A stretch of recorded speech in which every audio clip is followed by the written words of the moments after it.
Katanya, tetangga merupakan keluarga yang paling dekat, tapi meskipun dekat bukan berarti bertindak seenaknya juga ya, apalagi sampai menimbulkan kerugian untuk tetangga lainnya.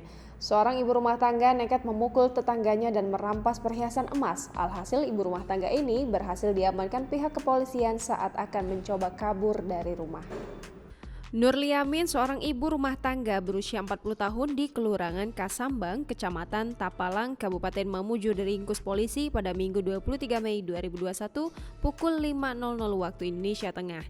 Kasat Reskrim Polresta Mamuju AKP Rubertus Rojito mengungkapkan pelaku tindak pidana pencurian dan kekerasan ini diringkus di Kota Makassar, Sulawesi Selatan oleh tim Sus Reskrim Polresta Mamuju.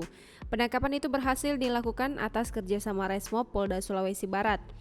Rubertus menjelaskan pada Jumat tanggal 21 Mei 2021 sekitar pukul 21.00 waktu Indonesia Tengah, korban menginap di rumah tetangga.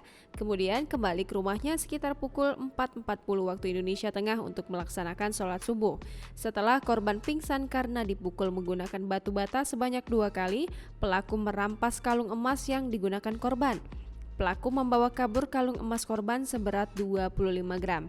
Pelaku adalah tetangga korban dan ditangkap di Pelabuhan Pautere, Makassar saat hendak menuju Pulau Pandangan, Provinsi Sulawesi Selatan. Selain pelaku, polisi berhasil mengamankan barang bukti 1 kalung emas dan sebuah liontin dengan berat total 18,7 gram. Saat ini pelaku sudah diamankan oleh penyidik di ruang tahanan Reskrim Polresta Mamuju. Berikut barang buktinya untuk proses hukum lanjutan.